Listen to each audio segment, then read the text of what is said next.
Dans la nuit de dimanche à lundi, des tirs de Kalachnikov ont visé les bureaux du Premier ministre grec, Antonio Samaras. Il s'agirait d'intimidation plutôt que d'agression réelle, car tout le monde sait que le Premier ministre n'occupe plus ses bureaux. Mais une série d'attaques similaires ces dernières semaines a visé différents partis politiques, des banques et même des journalistes.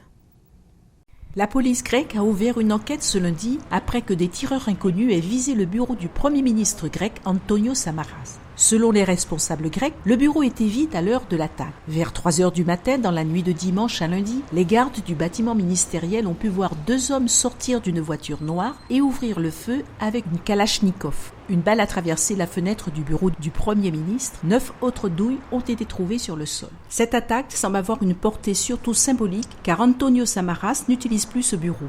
Un membre du nouveau parti démocrate, dirigé par le Premier ministre, a confié au Parlement que le gouvernement ne se laissera pas influencer ou intimider dans ses efforts de réformer le pays. Aucune attaque terroriste ne pourra nous effrayer. Nous allons poursuivre nos efforts d'assurer la loi et l'ordre et de gérer toute une série d'événements illégaux qui se sont produits pendant de nombreuses années. Nous n'accepterons aucune tentative d'influencer la démocratie.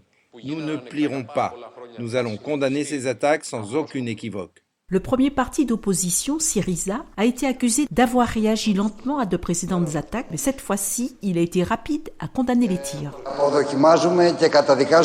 Nous condamnons fortement ces attaques envers le bureau du nouveau parti démocratique.